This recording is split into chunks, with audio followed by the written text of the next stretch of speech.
별빛이 고요히 내려앉은 밤, 별꽃낭독이 속삭입니다. 한강의 물결, 대학로의 벚꽃, 설악산의 전설 속에서 추리와 로맨스, 판타지가 피어납니다. 이 아늑한 다락방에서 당신의 마음을 흔드는 이야기를 함께 들어볼까요? 무당 아란의 섬뜩한 경고를 뒤로 한 채 사진작가 민주는 다시 안개 속을 헤매기 시작합니다. 그의 이성은 여전히 전설을 부정하지만 손에 쥔 차가운 방울은 불길한 현실처럼 느껴집니다. 안개는 점점 더 짙어지고 설악산은 이제 그에게 숨겨왔던 진짜 얼굴을 보여주려 합니다. 과연 그 끝에는 무엇이 기다리고 있을까요? 신당의 낡은 문을 등지고 다시 안개 속으로 들어선 순간 민주는 마치 차가운 물속으로 뛰어든 듯한 한기를 느꼈다. 무당 아란이 건네준 노쇠 방울의 서늘한 감촉만이 그의 손바닥에 현실처럼 남아있었다. 그의 머릿속은 뒤죽박죽이었다. 이성적으로는 방금 겪은 모든 일이 세상과 단절된 채 살아가는 젊은 여자가 만들어낸 정교한 연극이거나 혹은 자신이 길을 잃고 극심한 스트레스 속에서 꾼 한바탕의 악몽이라고 결론 내리고 싶었다. 하지만 그의 온몸의 감각은 그 모든 것이 부정할 수 없는 현실이었다고 소리치고 있었다. 특히 그의 영혼까지 꿰뚫어보는 듯했던 아란의 깊은 눈동자와 그의 손목 흉터를 보고 경악하던 그녀의 창백한 얼굴은 뇌리에서 지워지지 않았다. 헛소리일 뿐이야. 민주는 속으로 몇 번이고 되뇌었다. 저주받은 마을, 은빛 늑대, 선택받은 자의 표식. 전부 낡아빠진 전설 속 이야기일 뿐이다. 그는 고개를 흔들어 불길한 생각들을 떨쳐내려 애썼다. 지금 그에게 중요한 것은 이 지독한 안개를 벗어나 안전하게 산을 내려가는 것, 그뿐이었다.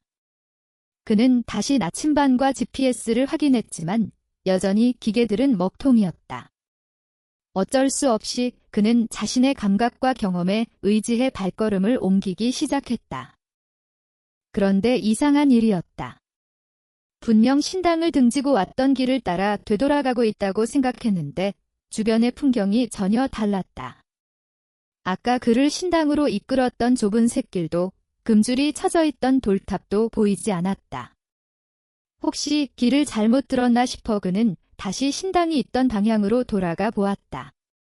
하지만 그의 눈앞에 펼쳐진 것은 작은 폭포와 낡은 신당이 아니라 그저 빽빽하게 들어선 이름 모를 나무들과 무성한 숲을 뿐이었다. 민주는 그 자리에 망연자실하게 서 있었다. 마치 신기루처럼 혹은 처음부터 존재하지 않았던 것처럼 신당의 모든 흔적이 감쪽같이 사라져 버린 것이다. 그는 자신이 서 있는 곳의 땅을 손으로 만져보았다. 축축하고 차가운 흙의 감촉만이 현실임을 알려주고 있었다. 그는 이제 더 이상 이 모든 것을 환각이나 꿈으로 치부할 수 없었다. 이 산은 보통의 산이 아니었다. 이곳은 인간의 상식과 논리가 통하지 않는 살아있는 거대한 미궁이었다. 공포가 심장을 옥죄어 왔다. 그는 무작정 달리기 시작했다. 어디로 가야 하는지도 모른 채 그저 이 기분 나쁜 장소에서 벗어나고 싶다는 본능만이 그를 움직였다.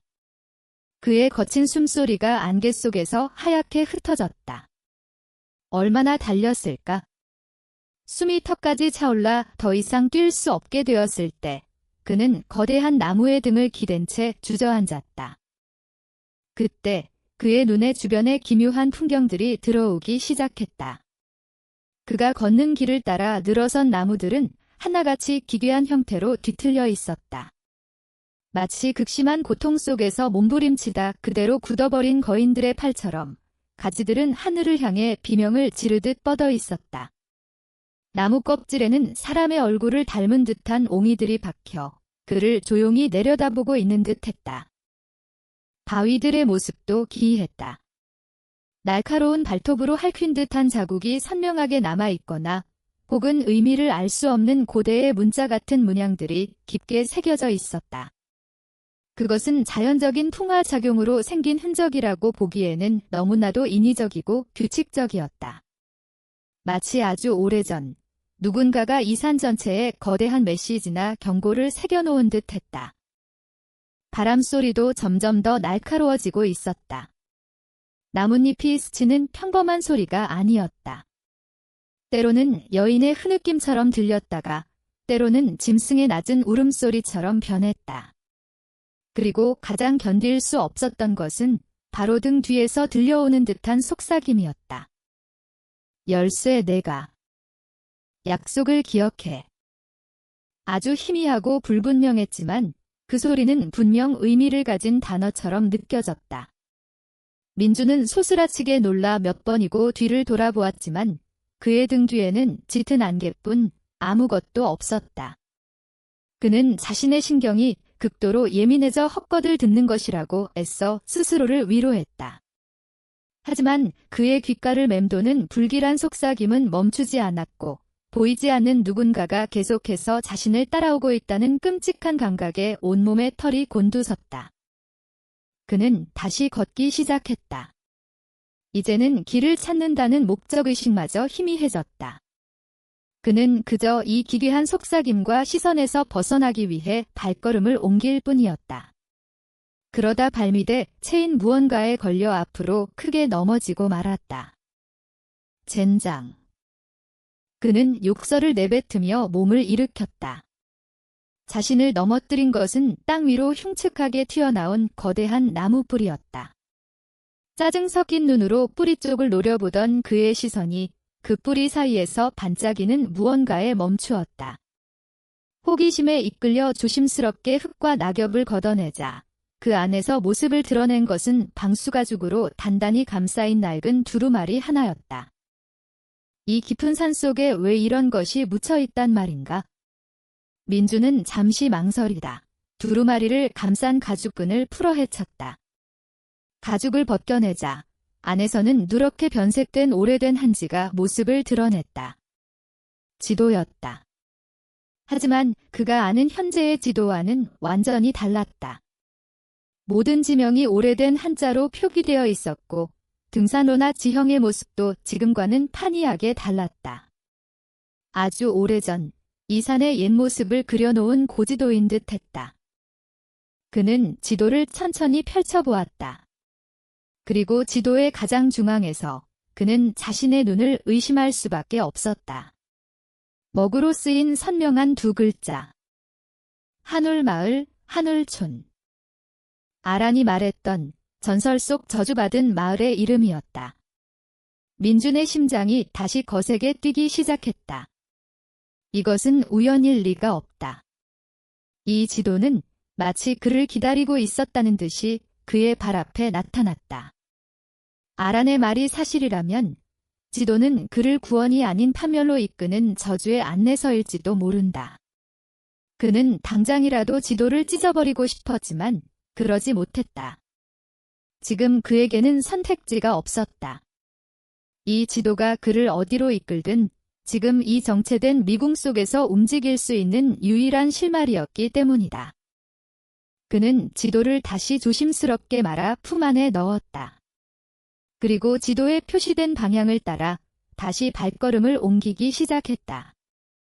이제 그의 발걸음에는 체념과 함께 진실을 확인하고야 말겠다는 기묘한 의지가 담겨 있었다.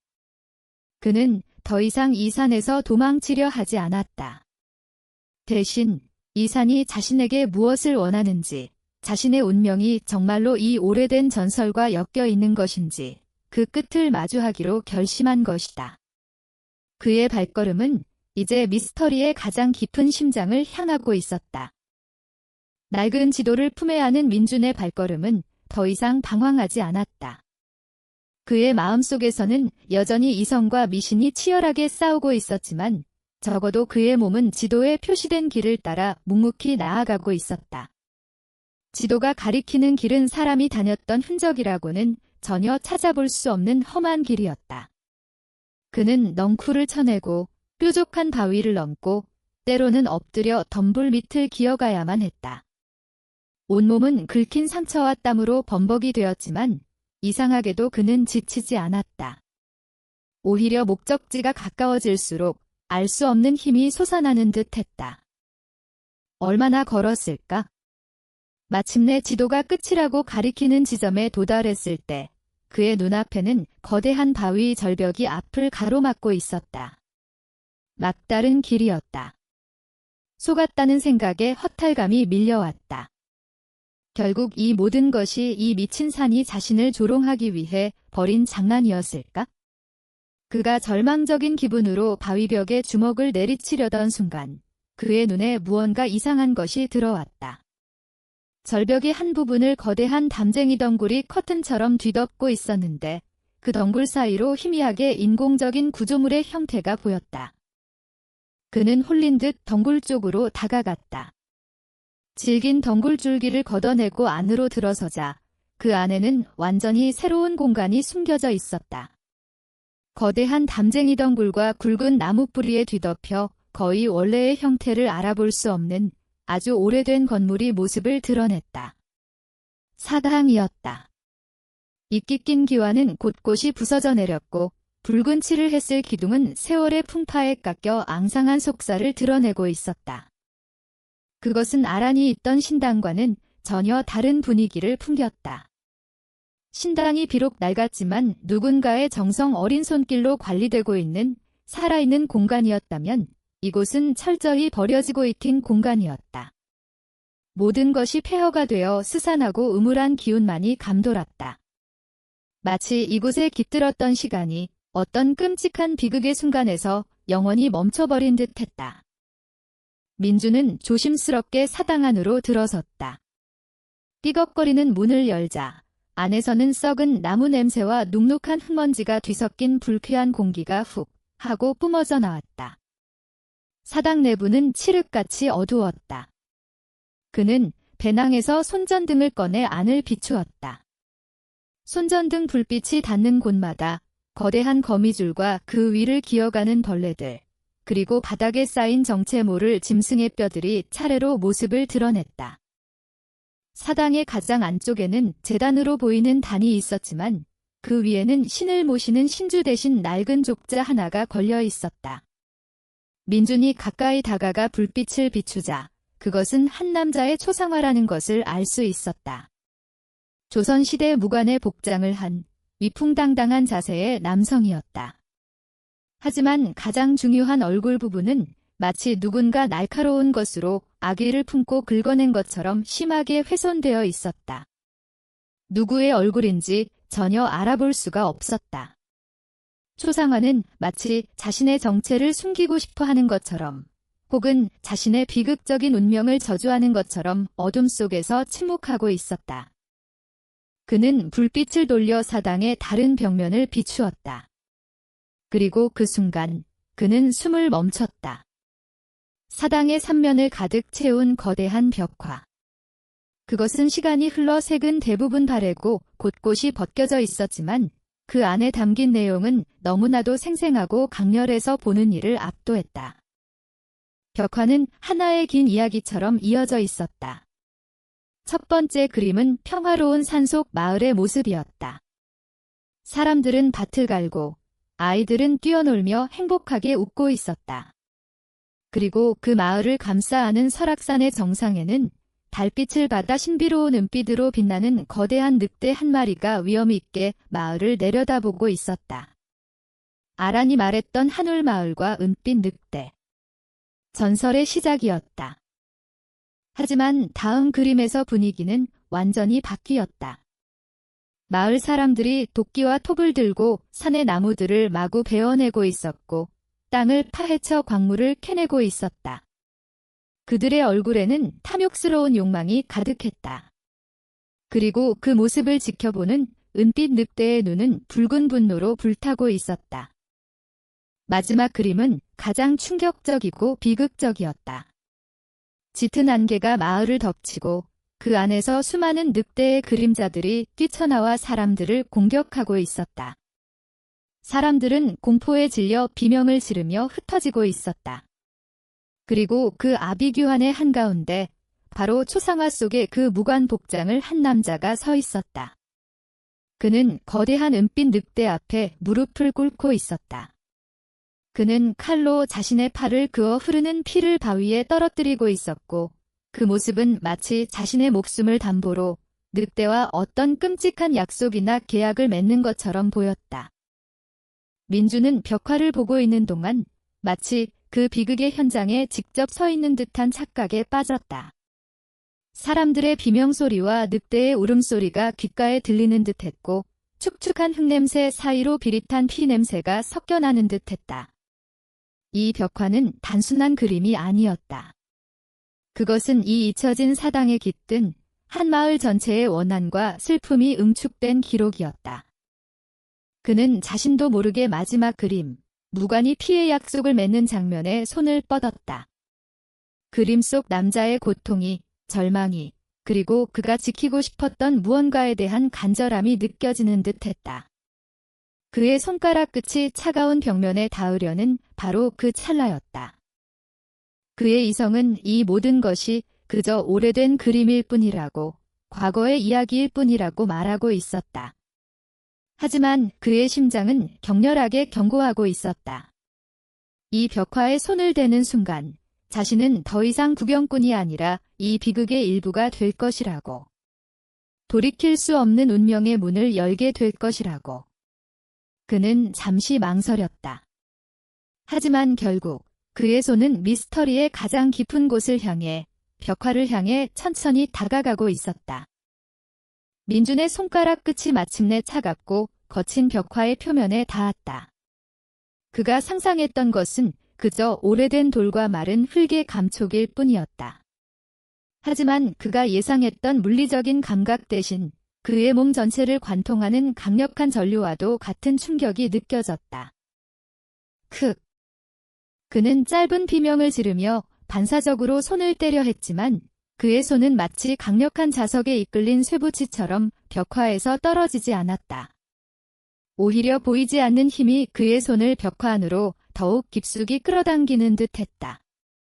그리고 바로 그 순간 그의 왼쪽 손목, 어릴 적 흉터가 남아있던 바로 그 자리에서부터 타는 듯한, 살을 에는 듯한 극심한 통증이 시작되었다. 그는 고통에 찬 눈으로 자신의 손목을 내려다보았다. 희미했던 흉터가 마치 낙인처럼 선명한 붉은 빛을 뿜어내고 있었다. 그 빛은 혈관을 따라 그의 심장을 향해 빠르게 퍼져나갔고 그의 온몸은 통제불능의 경련을 일으키기 시작했다. 손전등이 그의 손에서 떨어져 나가 바닥을 굴렀고 사당 내부는 다시 칠흑 같은 어둠에 잠겼다. 하지만 그의 손목에서 뿜어져 나오는 불길한 붉은 빛이 그의 고통스러운 얼굴과 경악으로 물든 눈동자를 섬뜩하게 비추고 있었다. 동시에 사당 전체가 거대한 지진이라도 만난 것처럼 격렬하게 흔들리기 시작했다. 천장에서는 먼지와 흙더미가 비 오듯 쏟아져 내렸고 낡은 기둥들은 금방이라도 부러질 듯 비명을 질렀다. 이것은 단순한 물리적인 진동이 아니었다. 수백 년 동안 이 공간을 짓누르고 있던 어떤 거대한 슬픔과 분노가 그의 접촉을 계기로 마침내 긴 잠에서 깨어나 폭주하기 시작하는 듯했다. 민준의 머릿속은 하얗게 비어버렸다. 그의 이성은 이미 산산조각 난 지 오래였다. 그는 이제 더 이상 생각할 수 없었다. 그저 자신의 몸을 꿰뚫는 극심한 고통과 세상을 뒤흔드는 듯한 진동 속에서 속수무책으로 몸을 떨 뿐이었다. 진동이 절정에 달했을 때 그의 머릿속으로 전혀 다른 종류의 소리가 침투해 들어오기 시작했다. 그것은 외부에서 들려오는 소리가 아니었다. 마치 누군가 그의 두개골 안에서 직접 소리를 지르는 것처럼 날카롭고 직접적인 공명이었다. 으아! 살려줘! 늑대다! 늑대가! 수많은 사람들의 공포에 찬 비명소리, 아이들의 울음소리, 그리고 짐승의 포효소리가 뒤섞여 그의 뇌리를 무자비하게 핥히었다. 그것은 벽화 속에 갇혀있던 한울마을 사람들의 마지막 순간이었다. 그들의 고통과 원한이 시간을 뛰어넘어 그의 정신 속으로 고스란히 흘러들어오고 있었다. 그는 경험하지 않은 끔찍한 기억의 파도 속에서 허우적거리며 정신을 잃기 직전이었다. 그때 그 모든 혼란스러운 소음들을 잠재우는 깊고 원한에 찬 한 남자의 목소리가 그의 의식을 붙잡았다. 약속을 어긴 자들. 그 목소리는 굵고 위험이 있었지만 그 안에는 뼈에 사무치는 슬픔과 배신감이 담겨 있었다. 벽화 속 은빛 늑대 앞에서 피의 계약을 맺던 바로 그 무관의 목소리였다. 어리석은 탐욕이 산의 분노를 불렀고 나의 희생은 결국 그들을 구하지 못했다. 나는 이 땅에 묶인 채 수백 년을 기다려왔다. 저주를 풀고 나의 영혼을 해방시켜줄 단 한 사람을. 목소리는 잠시 멈추었다. 그리고 이내 그의 의식을 정통으로 관통하는 한마디가 들려왔다. 내가 바로 그 열쇠다. 민주는 거부하고 싶었다. 나는 아니라고. 나는 그저 길을 잃은 평범한 사람일 뿐이라고 소리치고 싶었다. 하지만 그의 입은 열리지 않았고 목소리는 그의 의지와는 상관없이 계속해서 그의 머릿속으로 흘러들어왔다. 너는 잊었겠지? 내가 아주 어렸을 적, 이 산에서 길을 잃었던 그날을. 죽음의 문턱에서 널 발견하고 구해준 것이 바로 나, 이 사당에 깃든 나의 혼이었다. 나는 너의 작은 몸을 빌려 은빛 늑대를 잠시나마 달랬고 그 대가로 너의 손목에 나의 표식을 남겼다. 그것은 단순한 흉터가 아니라 너와 내가 이 산과 맺은 질긴 인연의 증표다. 잃어버렸던 기억의 조각들이 안개 속에서 모습을 드러내듯 그의 머릿속에 떠오르기 시작했다. 어릴 적 부모님의 손을 놓고 장난을 치다 깊은 산속에서 길을 잃었던 기억. 추위와 배고픔에 지쳐 쓰러졌을 때 자신을 부드럽게 감싸 안아주던 어떤 거대하고 따뜻한 기운. 그리고 정신을 차렸을 때 자신의 손목에 선명하게 남아있던 상처. 그는 그 모든 것을 단순한 사고와 꿈으로 치부하며 살아왔다. 하지만 그 모든 것이 사실이었다. 그의 운명은 아주 오래전부터 이미 이 산과 저주와 깊숙이 엮여 있었던 것이다. 이제 때가 되었다. 나의 후손이여. 목소리는 이제 예언을 쏟아내기 시작했다. 그 목소리는 마치 거대한 폭포수처럼 민준이 감당할 수 없을 정도의 엄청난 정보와 사명을 그의 머릿속으로 쏟아부었다. 안개 속에 숨겨진 한울마을의 정확한 위치, 그곳에 잠들어 있는 마을 사람들의 영혼을 해방시킬 유일한 방법, 그리고 그 과정에서 그가 치러야 할 끔찍한 대가까지. 그는 자신의 의지와는 상관없이 모든 것을 듣고, 보고, 이해하게 되었다. 그는 더 이상 사진작가 민준이 아니었다. 그는 수백 년의 원한을 풀어야 하는 사명을 짊어진 자였고 산의 분노를 잠재워야 하는 유일한 희망이었다. 결국 그의 연약한 정신은 그 거대한 운명의 무게를 감당하지 못했다. 머릿속으로 쏟아져 들어오는 엄청난 정보와 충격에 휩싸인 그는 마지막으로 희미해져가는 의식 속에서 아란이 건네주었던 차가운 노쇠 방울을 떠올렸다. 그리고 이내 그의 몸은 실이 끊어진 인형처럼 바닥으로 힘없이 쓰러졌다. 먼지가 자욱한 사당 안, 정신을 잃고 쓰러진 민준의 주위로 모든 것이 다시 고요해졌다. 격렬했던 진동은 멈췄고 그의 머릿속을 핥히던 목소리들도 사라졌다. 오직 그의 손목에 새겨진 붉은 흉터만이 꺼져가는 숯불처럼 은은한 빛을 내뿜으며 그의 피할 수 없는 운명이 이제 막 시작되었음을 불길하게 알리고 있을 뿐이었다. 그는 이제 자신의 의지가 아닌 예언에 이끌려 움직이게 될 것이다. 먼지 쌓인 사당 안, 정신을 잃고 쓰러진 민준. 그의 귓가에는 여전히 유령의 속삭임이 메아리치고 손목의 흉터는 불길한 붉은 빛을 은은하게 내뿜고 있습니다. 그는 이제 자신의 운명을 받아들여야만 합니다. 과연 그가 잃어버렸던 기억의 정체는 무엇이며 유령이 말한 예언의 진짜 의미는 무엇일까요? 별꽃낭독의 이야기가 당신의 마음에 별빛처럼 남았기를. 한옥의 등불 아래 사랑과 비밀, 진실의 메아리가 울립니다. 구독과 좋아요로 다음 여정을 함께해요. 별꽃낭독이 당신의 밤을 수놓겠습니다.